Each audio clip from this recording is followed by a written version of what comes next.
ഇന്ന് ഞങ്ങൾ ട്രിവാൻഡ്രം വരെ ഒന്ന് ഇറങ്ങിയതാണ് കേട്ടോ. അപ്പോൾ ആല ബൊട്ടിക്സ് വരെ ഒന്ന് വന്നതാണ്. ഞങ്ങളുടെ ഡ്രസ്സ് ഇന്ന് സ്റ്റിച്ച് ചെയ്ത് തരാമെന്ന് പറഞ്ഞിട്ടുണ്ടായിരുന്നു. അപ്പോൾ അങ്ങനെ ഞങ്ങളവിടെ സ്റ്റാച്യൂവിൽ ഇറങ്ങിയിട്ട് അവിടെ നിന്ന് കുറച്ച് നടക്കണം. സ്റ്റാച്യൂവിൻ്റെ അവിടെ നിന്ന് കുറച്ച് ഓപ്പോസിറ്റ് ഇറങ്ങിയിട്ട് ഞങ്ങൾ അവിടെ നിന്ന് കുറച്ച് നടക്കണം. ഒരുപാട് ദൂരമൊന്നുമില്ല, ഇച്ചിരിയേ ഉള്ളൂ. അപ്പോൾ അവിടെ നിന്ന് ഇങ്ങനെ നടന്നുകൊണ്ടിരിക്കുന്നൊരു വീഡിയോ ആണ്. അപ്പോൾ ഐഷു ഇടയ്ക്കിടയ്ക്ക് തിരിഞ്ഞ് നോക്കുന്നത് ഞാൻ ബാക്കിലുണ്ടോയെന്ന് നോക്കുന്നതാണ് കേട്ടോ ഐഷു. അവൾക്ക് വഴി കറക്റ്റ് അറിയത്തില്ല. അങ്ങനെ ഞങ്ങളത് ആല ബൊട്ടിക്സിൻ്റെ ഒരു ബോർഡ് കണ്ടു. അപ്പോൾ ഞങ്ങൾ അവിടെ നിന്ന് ഇപ്പോൾ ഒരാളിങ്ങനെ നോക്കിക്കൊണ്ടിരിക്കുക. അപ്പോൾ ഞങ്ങളവിടെ റോഡ് ക്രോസ് ചെയ്തു. ഇതാ അതിൻ്റെ അടുത്തെത്തി ആല ബൊട്ടിക്സ്. അങ്ങനെ ഞങ്ങളത് ആല ബൊട്ടിക്കിലോട്ട് കയറുകയാണ്. ഞാൻ മറ്റേ ബിഗ് ബോസിലെ അനുമോൾ ഇട്ടിരുന്നൊരു ഡ്രസ്സ് കണ്ടിട്ടാണ് ഞാൻ ഇവരെ കോണ്ടാക്ട് ചെയ്തത് ആദ്യമായിട്ട്.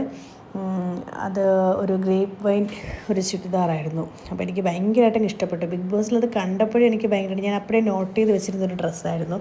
അപ്പോഴിങ്ങനെ ഇതിൽ സുറുബി ഹാഷിം എന്ന് പറയുന്ന ഇതിൻ്റെ ഓണർ ഇങ്ങനെ ഇൻസ്റ്റയിൽ പോസ്റ്റ് ചെയ്തപ്പോൾ തന്നെ ഞാൻ അവരെ കോണ്ടാക്ട് ചെയ്തിരുന്നു. അങ്ങനെ എൻ്റെ ഡീറ്റെയിലും കാര്യങ്ങളൊക്കെ ചോദിച്ചു. ഞാൻ അപ്പോഴും തന്നെ എൻ്റെ ഓർഡർ ഞാൻ കൊടുത്തു. അങ്ങനെ എനിക്കൊരു മാരേജ് ഫംഗ്ഷൻ ഉണ്ടായിരുന്നു. അപ്പോൾ അതിന് വേണ്ടിയിട്ടായിരുന്നു ഞാനത് സെലക്ട് ചെയ്തിരുന്നത്. ഈ വോൾ അവരിങ്ങനെ സെലിബ്രിറ്റി വോളെന്നും പറഞ്ഞിട്ട് അവരിങ്ങനെ സെറ്റ് ചെയ്ത് വെച്ചിട്ടുണ്ട്.